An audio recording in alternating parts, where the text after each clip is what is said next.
અમદાવાદ મહાનગરપાલિકાના રોડની ગુણવત્તા કેવી હોય છે તેની સાબિતી પૂરી પાડે છે ઘાટલોડિયા વિસ્તારમાં બનાવાયેલો આરસીસી રોડ, જેનું ગત મહિને જ લોકાર્પણ કરવામાં આવ્યું હતું. હજુ તો લોકાર્પણ થયાને થોડા દિવસો થયા છે, ત્યાં તો રોડમાં નાના નાના ખાડાઓ પડી ગયા છે.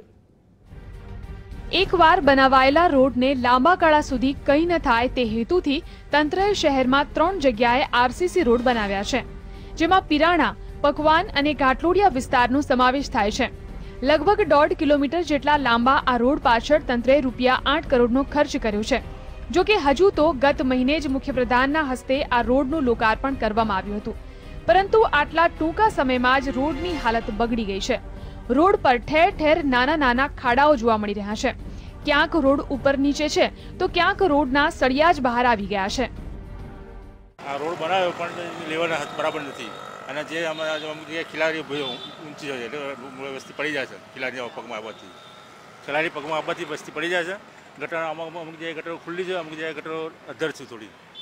એનું સરફેસિંગ બરોબર નથી કર્યું, લેવલિંગ બરોબર નથી, પેચીસ મૂક્યા છે વચ્ચે વચ્ચે, અને આ જે ફૂટપાથ બનાવી છે ખાલી રેતી પાથરીને ઉપર પથ્થર મૂકી દીધા છે.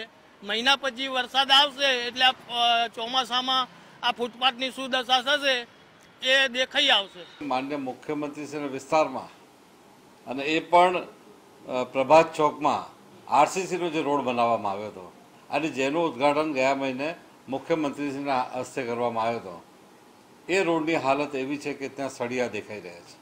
એટલે આ બાબતે અમદાવાદ મ્યુનિસિપલ કોર્પોરેશન દ્વારા જે ભ્રષ્ટાચાર થયો છે, આ પારદર્શક ભ્રષ્ટાચાર કહેવાય.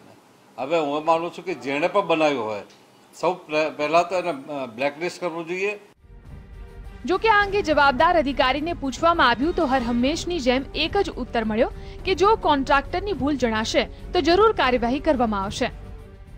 આરસીસી રોડમાં આ મોટા મશીનથી આમ તો કરવામાં આવે છે.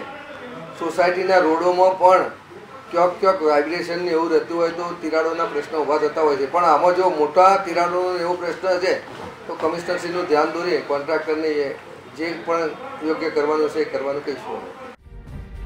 અમદાવાદ મહાનગરપાલિકાએ છેલ્લા 10 વર્ષમાં રોડ પાછળ જે રીતે ધૂમ નાણાં ખર્ચ્યા છે તે જોતા એવી ટીકા થઈ રહી છે કે આટલો ખર્ચ કરીને તો નાનકડો સોનાનો જ રોડ બની ગયો હોત. હવે જોવાનું એ રહે છે કે આરસીસી રોડના કામ અંગે તંત્ર કોઈ કાર્યવાહી કરે છે કે કેમ. કેમેરામેન જયેશ પટેલ સાથે ઝલક અધ્યારુ, GSTV, અમદાવાદ.